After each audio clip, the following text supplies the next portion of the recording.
so that people know what we're talking about. And let's jump into this question. What is it?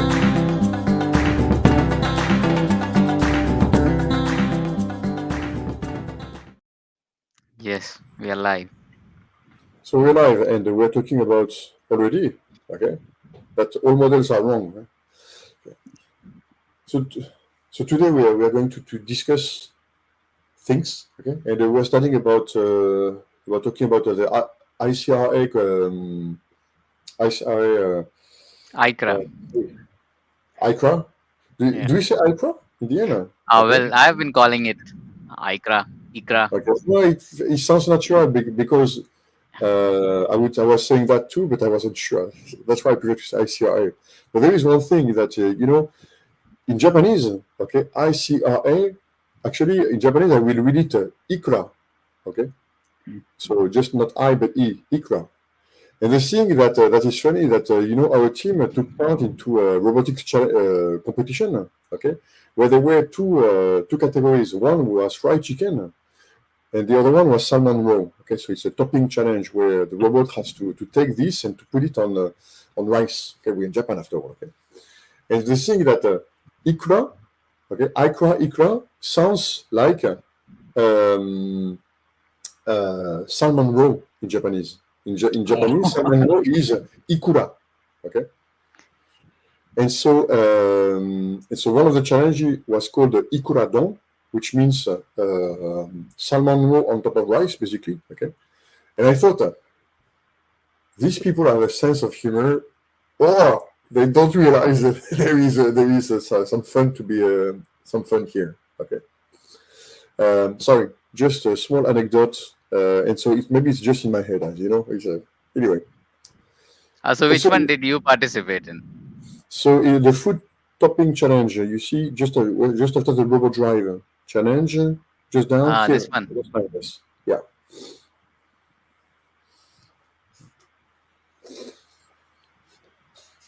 And so we start talking a little bit about this challenge. So where the goal was, we had a robot with two arms. Okay. So it's a company called RT, it's a Japanese company making this robot. It's a robot called Foodly, which is expected to be useful in food preparation. Okay, and so in Japan, so there is something called the bento. The bento is maybe the equivalent of the lunchbox in the US. Okay, so basically the bento is a box where you have your food inside it. Okay. But there is a big tradition in Japan, okay, and sometimes you even have competition on how they look and so on. So it's fantastic. I mean, it can be extraordinary actually, okay. And so the idea is for this robot, the Foodly, to prepare bento, so lunchbox, and there is a conveyor belt, okay, with empty boxes passing by. So you can see work with Foodly, the picture on a bit up on the right. It's a typical example where the picture on the right, that's the robot. It's Foodly, we can see on the images, and it's basically the setting we had for the competition. Okay, it's this one. Yes. So the idea. New semi-permanent brow filler and 24-hour brow lamination by L'Oreal Paris. That looks very Finnish. Teille uutta makua C-vitamiinilla. So that's the company making the robot. And the robot. Okay, so you see two arms and a torso. There are two cameras, one on the head and one on the chest. Okay.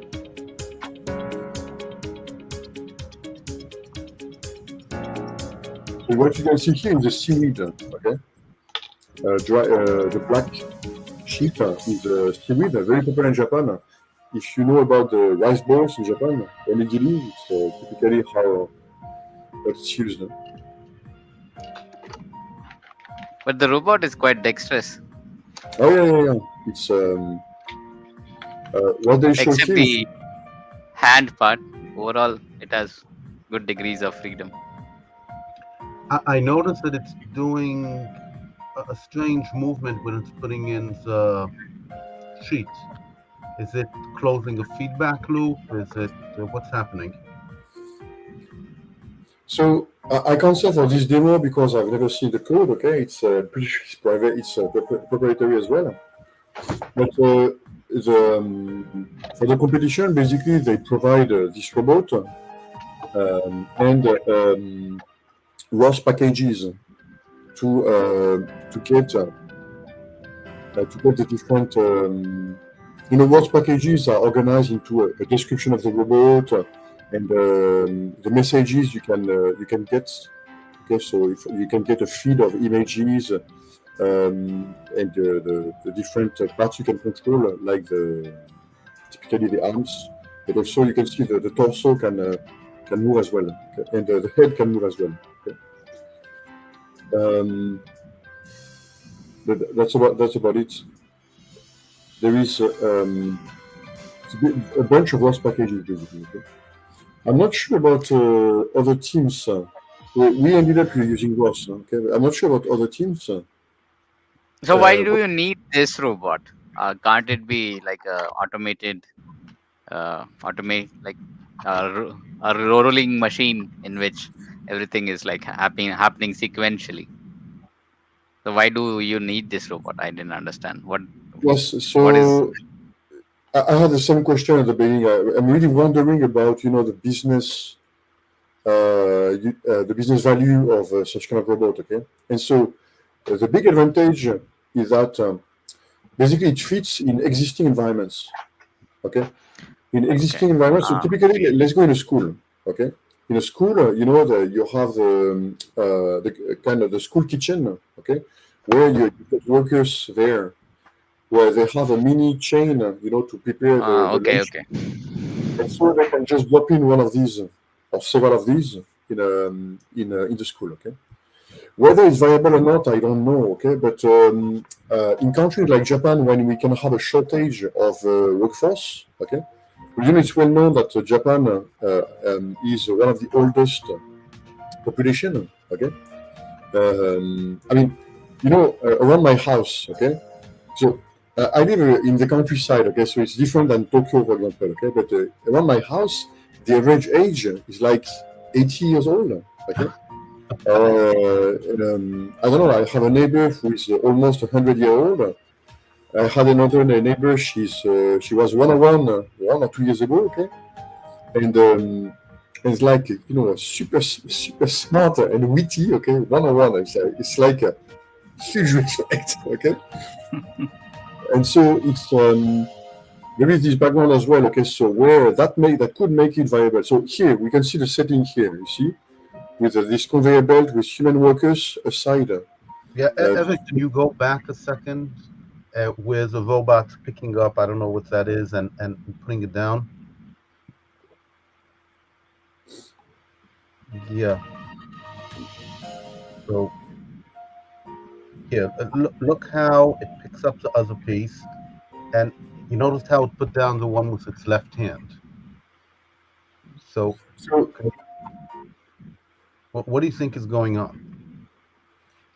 So maybe a bug, okay. But the thing is that you can actually control the two robots really independently and in parallel, okay. I mean, I'm pretty sure a clever algorithm could do really well, what I think we can do. Okay? I put it, it's getting the fried chicken in the video, okay, like in the challenge. Pretty sure that it could do it super well. Where we had kind of something that almost worked, okay. But I don't know in the video what happens, okay. But Kaikki alkoi siitä, kun very kävelin. possible to break it.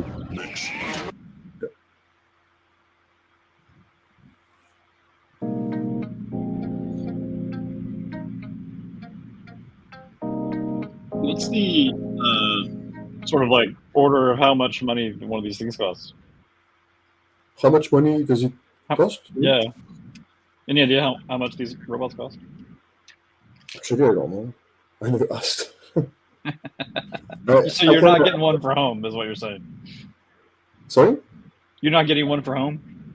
No, we're not. Actually, RT Corporation is one of our clients. Okay, and so we got invited to take part into the competition, and for us it made a lot of sense to see whether our tooling, to maybe if we can to show off how our tooling can help. Okay, which is basically we call it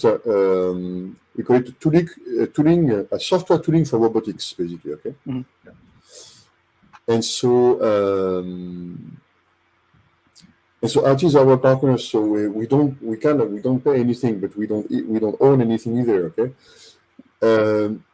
and so this time for this competition, we were informed like a month or two in advance. Okay, and so we decided to try to approach the challenge without the hardware at all.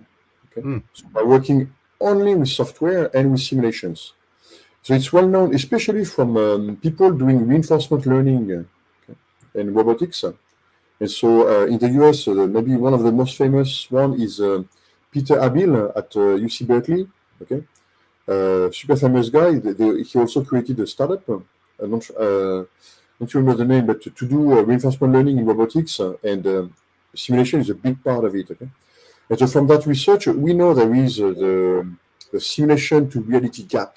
Okay, that it works well in simulation, it never works then on the real robot. Okay, and this is where you're supposed to tell me all models are wrong. Okay. Yeah, all models are wrong. Yes. And Honor actually pulled it up on screen. Oh, you got the price? It's the cool. Wikipedia page. Okay, yes. Thank you. Yeah. So the thing that so on this challenge, we chose explicitly not to use the hardware at all. Okay? So we never asked our partners to get the hardware. Okay? They set up the challenge that before the challenge day, which was last Thursday. Okay, last Thursday. It was Thursday. 2 days before, so we had 2 days. Okay, where we could go to the venue in advance and do tuning and trials before the challenge. Okay, and this is where we intended to fill the gap with reality. Okay. It kind of works, okay. So we managed to make it work, but during the competition, our robot managed to get one cycle done. So to pick one fried chicken, put it in a box, and move to the next. But then it froze, and we haven't debugged yet exactly why. We have to go into telemetry for that one. Okay. What is the price of this arm? I don't know any of their prices either.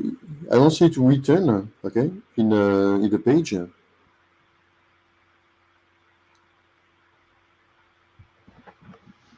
Wait, so you have a price in the table?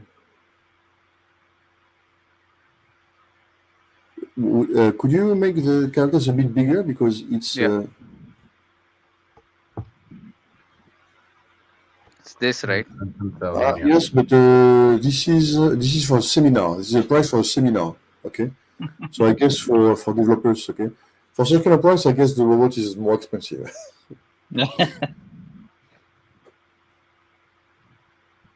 Yeah, there is no information about the price of the. Okay, so this of the arm looks good. Well, honestly, we've been working with them for a couple of years, and they are very good. Okay, they are very good. The team is very good, and the hardware is quite nice. Okay, and so of course don't trust me because they are our partners. Huh? They are our clients. No, but honestly, I think they're doing really good stuff. Okay, and so the Foodly actually is based on the platform that they've built already some time ago, called Sirius, okay, or Scurus. Sorry, I'm so not sure how to pronounce it. Scurus. Okay. Anyway, and so it's a 2-arm robot. Okay, and one packaging of the Scurus is Foodly. So it's a packaging in the sense that it's specialized for food. Okay, so you have end effectors like tongs to grab food. Okay, some kind of spoons as well. Okay, and the plastic packaging around it, is graded for food handling and stuff like that, basically. Okay.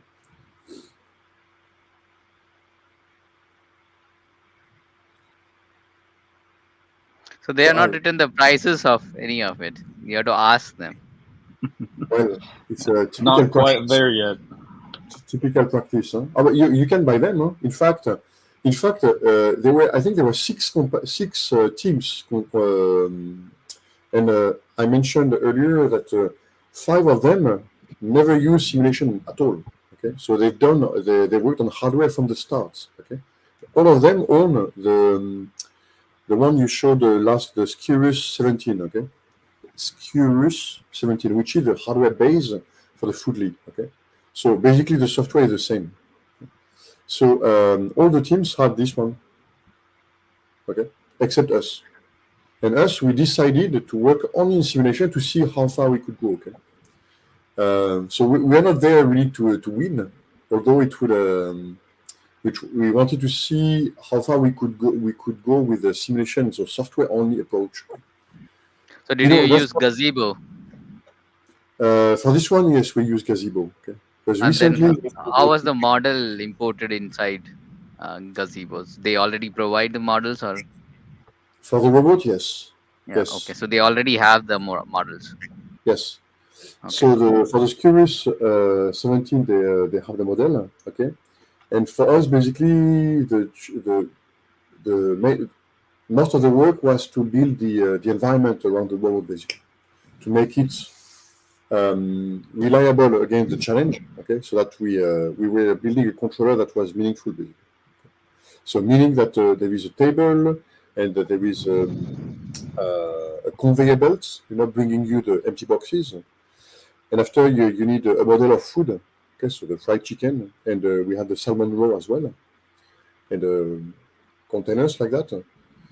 And so we had to add these different pieces to have a complete simulation set. And once we have that, then we build the controller for the task. Okay? So the manipulation task. So we worked in parallel on the fried chicken and the salmon roll. Okay.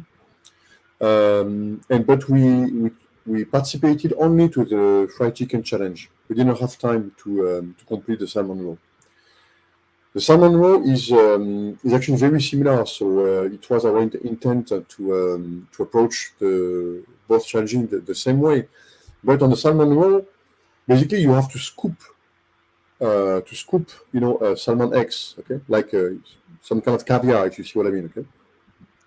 And so for that, we had an extra idea. We set up a simulation as an evolutionary algorithm, okay, where the evolution happens on the end effector, on the spoon of the robot. Okay? The robot has a fixed body, but the end effector you can change it, okay. And so we try to use an evolutionary algorithm to find an efficient spoon, basically, to scoop salmon roll, okay. So that was a bit to spice up our approach, because it's attached to also research papers. So we publish in parallel, okay. And so we have a closed loop environment. So this is my work, so it's I can talk more about that, okay. Where basically it's using search algorithm, okay, on the space, and using a technique called Bayesian optimization to find the right 3D model of the end effector, the best 3D model of a spoon, basically, to easily take a salmon roll and put them in the target lunchbox, basically, okay. And so it's what matters is the shape of the spoon and whether we put holes inside it, okay. The shape of the handle of the spoon as well, okay. So these were parameters of the 3D model, okay. And doing what is called Bayesian optimization, so basically search the value of the curvature of the spoon, the number of holes, the size of the holes, the size of the handle, and so on, okay. And to try to find the spoon that makes the task as easy as possible, okay. So that I was was trying to do exactly this around 10 years ago. Not exactly the spoon, but for outdoor field robots. Basically, I was using lots of simulators and then trying to correct body morphology of wheel robots for different terrains, and then using some of the genetic or evolutionary algorithms. Uh, yes. but I didn't pursue that long. But for a brief period of time, I was just playing with simulators, and then. Uh, like you are doing it for the spoon, I was doing it for the body morphology of different kinds of wheel robots for traversing different terrains. That was like one of the research directions I was exploring. Yes. So super cool, and yes, of the same kind. But So, for so does the it does it work? I just Well, work. I didn't get the funding for it. Okay. So it was too fancy at that time, and then I didn't get the funding for it, and then I didn't pursue it. But that was like the project proposal I had written, and then but it didn't go through, and then yeah, I left it. Uh, since for over the past 10 years, there are a couple of projects. I think we got some links on Discord about that. I think maybe you also you shared a few links on that. Okay, where the whole body is basically. Oh, recently we had a 3D printed walking robot Yeah. that was actually completely generated in simulation. Okay, and after printed, and they were showing that it was actually walking. Okay. So there are a few things like that, but exactly what Anuraj says is that to get funding for that 10 years ago, yes, Uh, pretty fancy Yeah, stuff. because it's a really exotic topic, and then at that time, like Finland, Nokia had gone down. So in the universities there was a lot of funding cuts. So all the fancy sort of projects didn't go through. So then you had to do some traditional, popular things, and that I didn't want to do. Yeah, but there is one thing also is that the framing of such kind of projects. Okay, that for us here, for me, what was very interesting because I'm kind of aware about the kind of research you are referring to, what Anuraj is talking about. Okay, I'm kind of aware of such kind of projects, and so first, there is a technical problem is that the search space for a full body is like huge. Okay, Yeah. and so here we are just we have the robot that exists. Okay, so it's a constraint, and we have to work with these constraints. So it reduces the space immensely. Okay, and we work just on one piece, which is the end effector. Okay, so by default we have a tongue or a standard spoon, and here we want to optimize that. Okay, and so that creates a much smaller space, already pretty big. Okay.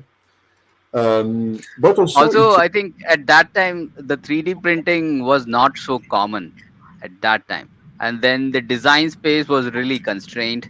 But nowadays, 3D printing is so common that you could explore like crazy designs. And first you could actually simulate them in simulator, and then you could actually build with a 3D printer these days quite easily. But at like 10 years ago, that was really difficult. right. And yeah, yeah. It's I think over the past 5 to 10 years, it was Autodesk.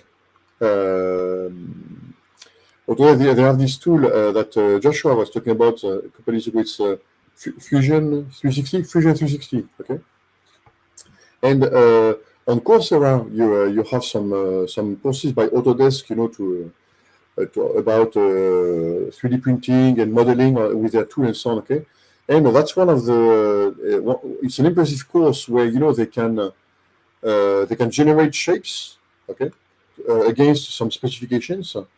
And some of them, really look like alien kind of shape and stuff like that. Okay, but after that, it's for a specific task, and after you can just print them. Okay, and that's pretty cool. Okay, that's what Anuraj is talking about.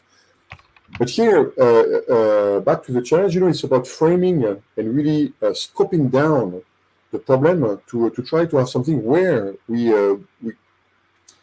may easily add value. Okay, so of course, now with the 3D printer and so on, a lot of aspects are easier than 10 years ago, definitely. Okay, because I think I ended up printing 3 spoons. After some. Because we don't have time to complete the whole evolutionary loop that I described. Okay, most of the components are ready, okay. But so I explored a few design by hand, okay, or half supported by the simulation, okay.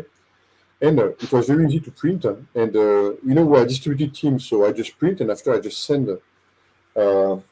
Because we have only one printer, unfortunately. Okay, so I had to send the spoon. Okay, and I think it wouldn't have been that easy 10 years ago, definitely. Okay, but framing and scoping down the problem also helped a lot. Okay, so we never. I think we often underestimate the value of scoping down. The how far we want to go, right? Did you attend some other programs other than this competition? Me, no. Okay. And we, as a team, in our team, we went there especially to try to connect with people interested in simulation. Okay. So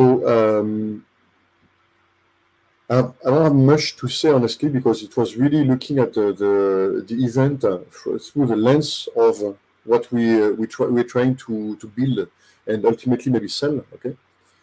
But there is a big. It's surprising how many humanoid robots there were there. Okay, because recently, we hear about the figure AI and Musk with the Musk also Tesla has bot. a robot, right? Okay, and of course Boston Dynamics. By the way, I heard seen Boston Dynamics. I've seen many companies with the robot dog. They bought from Boston Dynamics, but I don't remember seeing Boston Dynamics themselves. Okay. Anyway, we hear these big names with humanoid robots, but in fact, I've seen, I don't know, a dozen, of course, Japanese companies, but also Chinese companies, okay, with humanoid robots that are, in a way, as impressive as other humanoid robots. But I don't want to. I didn't dig, and I didn't spend time to dig. So I don't want my words to be negative, but it looks really like dumb hardware, honestly. Okay, so very good hardware. Okay, but that's it. Okay, it looks like it's some people were with a remote control, like PlayStation remote control with a cable to the humanoid robot and make it work basically. Okay, so it's like both impressive and at the same time impressive also. So impressive in itself and impressive by the number of them. Okay, and at the same time looks like are we making any real progress here? Okay, in the sense that let's say the brain side. Okay, it's not clear whether there is any progress there at all. Okay, and here I just don't know. Okay, so there may be. On the software side, on the controller side, perhaps something that is the most impressive are all these bipedal robots. So not necessarily humanoid. Okay, but that really are really impressively stable. Okay. I mean, you have sometimes disturbing people, okay, like kicking into robots in front of you. So they okay, but literally kicking, like bad words, okay. And the robot, really able to recover from getting really kicked, but really violently, okay. I mean, if you take the image of this movie 300, when you have there's a Spartan like kicking the enemies, okay, like that, okay. It's from the side it really looks like that, okay. And the robot, recovering, okay, that's super impressive in terms of control, okay. So part of it is in software, okay. But except that, the humanoid robots, they really look like glorified. So very super good hardware. Okay, so that's fantastic. Okay? But so sorry again into quotes, dumb. Okay. And there was this there is this company called Enchanted Robotics. Okay, and they have this really impressive but a bit really uncanny robot. I think I shared on Slack, not Slack, Slack on Discord and especially on Webcast. Okay, it's a yellow robot. Okay, with it looks like some kind of elf, with ears and a projected face. Okay, is it this one? Oh yes, this one. And you see also the how it rolls. Okay, so it's a big sphere with a three motors, that allows to control it and control the balance. Okay, really impressive. Okay, but to be honest, feeling really strange with these robots. Okay, it's feeling unnatural. The uncanny valley kind of problem with this robot. I don't know why. Maybe it's just me. Okay, but this one for me was impressed me a lot. Okay, but not necessarily in a good way. Okay.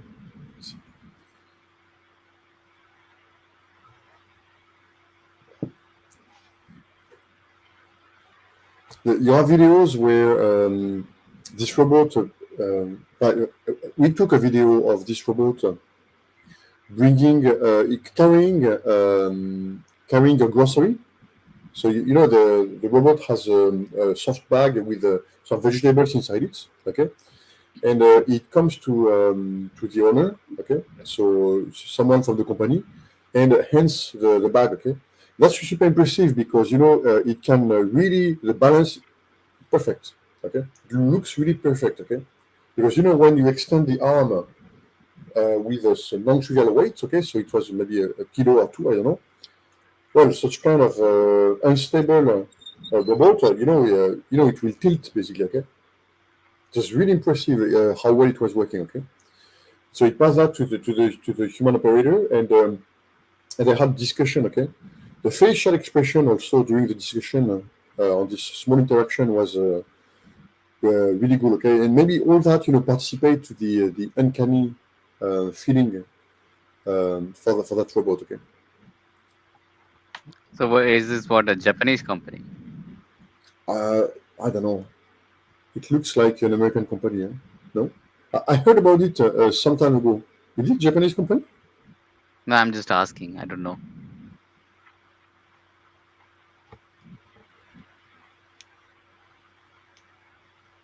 I don't know. But I heard about it some time ago, only once. Okay. But this seems like a French name or a Canadian French. Yes. He was a co-founder of Aldebaran. Oh, which is French, yes. It may be. Okay. You see, I don't even know. Yeah. Does Aldebaran still exist? No, it was acquired by SoftBank because Aldebaran is the company who created the paper robots. Okay. Yeah. And so it was acquired. Now it must be now easily 10 years, right? Okay. And so now it was completely swallowed, okay, by SoftBank Robotics. Yeah.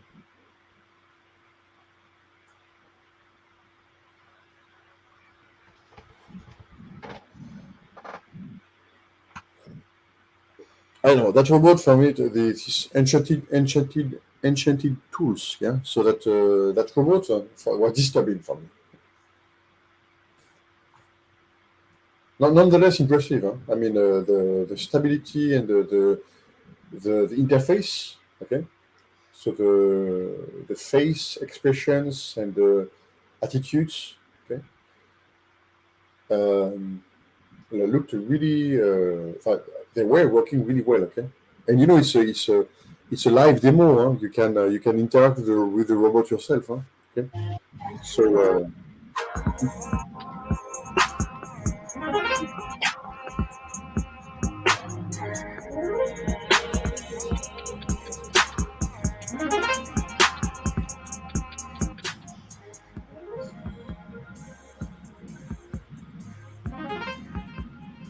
But it seems it can easily topple down. It can fall down. But I guess that it's so first it's an unstable robot clearly. Okay, I mean it's by unstable I mean it's an active.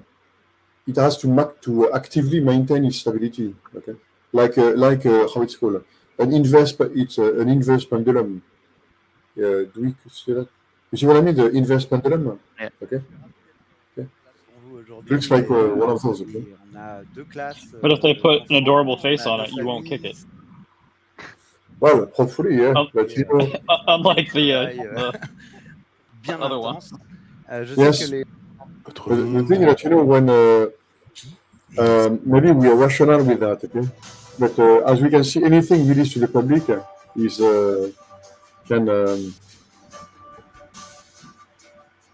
can be surprising. Okay. Yeah, but it's I mean, quite unique, the design itself. yes. But it doesn't seem unique for no reason. Okay.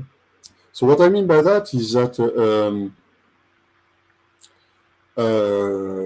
there is another company, a Japanese company. Okay. The name was Groovix, okay, because it has been acquired, I think, by Sony. Okay. Groovix. And they had this robot called Lovot, Lovot. Okay. You could see it at the CES 2023. Okay. And so it's a kind of small rover. Okay, but it looks like some kind of cute animal. Okay. And it's very expressive. And all the software is basically made for emotional. Okay. So Lovot in Japanese sounds a little bit like love boat, basically. Okay. In the Japanese approximation of the language, okay, and so that robot was pushed as such some kind of emotional robot, okay, and there are several companies working on that. Basically, it's a user interface, okay, and it seems that this Enchanted Tools robot is exploring several aspects of that, okay. Yes. Yeah.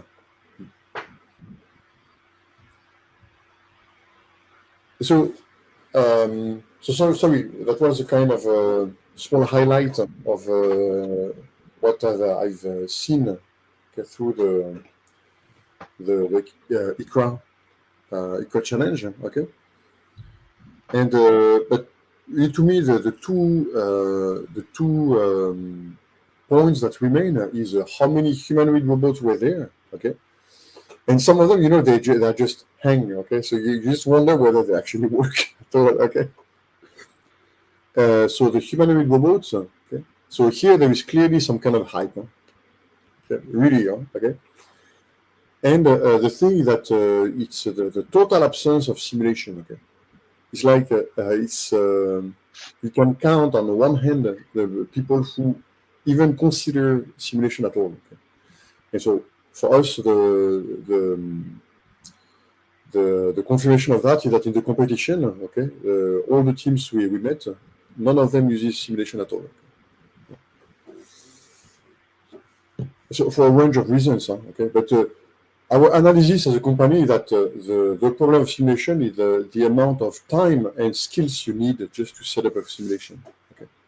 That robotics engineer, okay, they know about quaternions and ROS and such kind of stuff. But go set up a web server on a private network with a time sharing, because you are not going to do that many times, to have a simulation engine, blah, blah, blah. Okay, that's a completely different set of skills. Okay. And so that's where our company here, we're trying to place ourselves, okay, is to try to make that task easy so that you just press a button and you get your environment. Okay? And so setting up gazebo is one of the issues, but after that you have actually much more expensive task of building an environment, okay, for your robot. Remember we looked at simulators. Oh, sorry, Maya. Why is it so difficult to build an environment? But because then you need a different set of skills, is to build 3D objects, okay, that So first, it's a skill. So it's like a game developer or someone using Blender or a It's person like a use. graphics. Yeah, but You it's need you need the It's not that. meshes. So if you want to, let's say, make a Mars rover, then you need some sort of design skill, at least a small amount. It's not trivial. It's not really Isn't that exactly. what mechanical engineers do? Yes, Build stuff but in CAD and then print them out?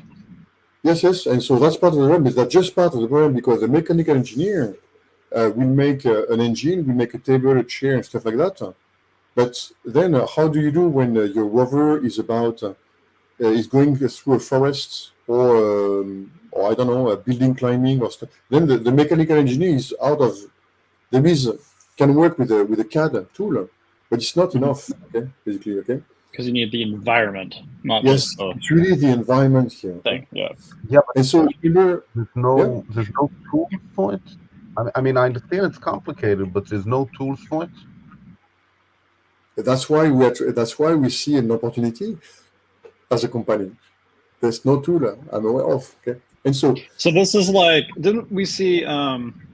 Was it the NVIDIA tool chain had like it came with a warehouse exactly, okay, and because it was like this is a huge step up for everybody because now suddenly you can make warehouse robots. it is, and that's why for us, I think we are very slow to progress, but we are looking at bigger picture, okay, because the one you're referring to is the NVIDIA ESAC, okay, the ESAC simulator, and so the Oh, tool actually the ecosystem, okay.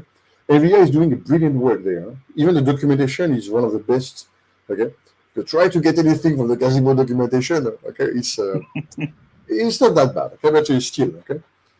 And so that's one thing that I think NVIDIA really understood. Okay, is that it's not only about the hardware and all that. Is that for basically NVIDIA wants to sell their card. Okay, to sell their card, they have to reduce the cost of building the environments. Okay, and so NVIDIA has this ecosystem around ESAC. It's a kind of a website. I forgot the Omniverse. Okay, I think it's NVIDIA Omniverse, where you have environments available and objects available, and you just push a button and it loads them. Okay, and of course you can create your own. Okay? So they're already really ahead of many companies. I think there is a Unity who tried. Circa 2020, okay, to enter the world of robotics. Okay, their team built, and we talked about it at, we made some demonstrations, okay, with Unity, and they had this ROS bridge, okay, between Unity and ROS, okay, and it does work, okay, but apparently they completely discontinued the work, okay. Like all their GitHub repositories, last I watched, they were flat for a year, for not a year yet, but it was already more than half a year. Okay. So yes, there is this understanding that there is some potential there. Okay. And there is, I think, a lot of work because, as I said, it's we were the only company using simulation at all. Okay. Yeah. But it's really about the setup time and the creation of environments. Okay? So what you mentioned about the warehouse. So that's a typical use case we can see. So it's with NVIDIA ESAC. We can also it in Gazebo, okay, and some other simulators. The one with the sorry, it's an open source one, a real open source one with the Ladybug. Webot. Webot, okay. You also have the session of environment available there. You have the warehouse, and another one that is common is the house, okay, especially for Roomba-like robots, and the coffee shop, okay. Coffee shop because it's a typical shop, where you can. Someone shared the neighbor Starbucks environment, like last week. Well, maybe you and Raj, okay? It's on Discord. So that's a real environment, okay? But the simulated environment is pretty common, okay? Yeah, Webot is a really good one, honestly, okay? Yeah, I've tried all of these. Copelia is way better than all of them, at least in my opinion. I've it was What's just better? uh, it's called Copelia simulator. It used to be called uh, a VREP. Uh, yeah. So I tried like four or five different simulators in 10 years ago for different things, and then I settled on this one because this is one of the best ones I have used, and this is for open source work. It's free to use, and like the interface to ROS, and then at that time it only had Lua scripting, but now they have added Python scripting, Python interpreter inside, so you can do everything in Python. And it's really good. It's a one-person company. A single guy has done this. So I think it's like 500,000 lines of code. So you can see it on GitHub.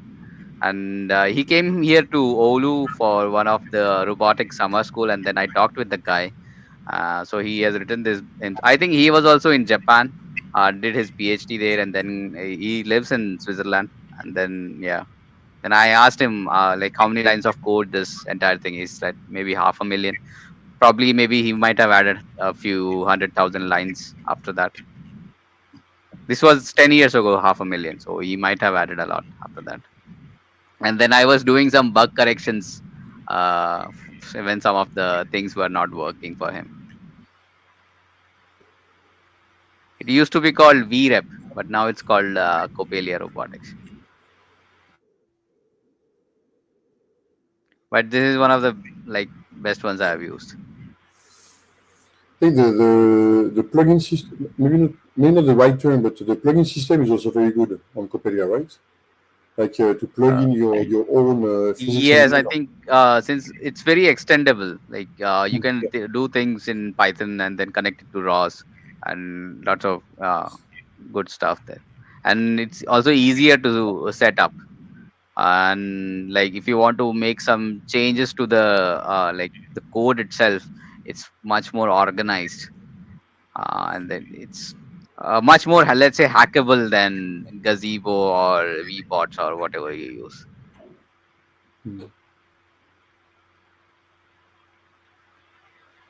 But it's not completely open source. It's like No, like it's open completely core. open source. I think everything is Oh, like he has just open sourced it. I think if you use it for commercial applications, then you have to pay the guy. But if you are using it for open source stuff, I think it's completely. You can find it on GitHub. right. Yeah. So this is the for commercial usage you need to pay.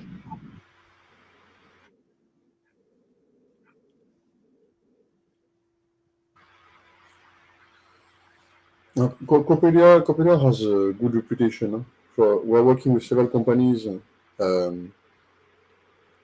trying to introduce simulation to them, and Copelia has a very good reputation. Yeah, like after you have tried three or four, then like Copelia will feel like awesome after that. Or after you have used Gazebo, Copelia would be a lot of fun to use. You know, one of the to me recently working I'm mainly with Gazebo, okay, but uh, um, for a bunch of reasons, okay. Uh, I don't know. I think it's a really fair tool, okay.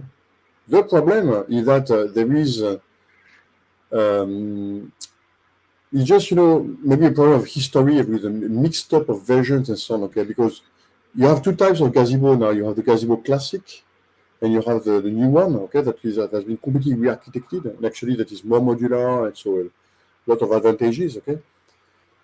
But it makes you have a lot of documentation that is only valid for Classic, and that is only available for Classic, and stuff like that, okay. So it's a bit a historical mess, okay, a bit like Python 3 and Python 2. Okay, it's some kind of feeling actually. Okay, but when the tool works, it kind of works basically. Okay. The question is to make it work. Okay. Yep. 5 minutes past the hour. I think we can stop here. Then meet next week. Thank you, Eric, for explaining all that to us. Thank Oh, thank you. It's I will have demos. I have demos. Okay, I just did not prepare for today, and actually I need a machine with all the tool chain really installed and ready. Okay, I never managed to make it work properly on a Mac. I'm on Mac right now. Okay, so in one of the next weeks I could make a demo of the challenges we talked about, and maybe later also about to show how it happens. You know, the search of the end effector, you know, on the genetic algorithm, basically. Okay, not genetic algorithm, the evolution algorithm. Sorry. Okay. So it can be more visual and less talk. Okay. Yeah. I just need to prepare properly for that. Red, did you have that HTTPS working on the ESP32? So I ended up just forgetting about HTTPS and figuring out another way to get to my service without going through it. Okay. But yeah, I was gonna show you the code that I had, because I think it, like, HTTPS does work. It's just that there are some HTTPS endpoints that are maybe not compatible. Like, it would hang up on my client, I think, because like it couldn't find a protocol that it liked or something. And I think that may not be true of all HTTPS usage, just like the one I used. Okay. Anyway, So I can give that to you. then we meet next week. Cool. See you next week. Thank you. Bye. Bye.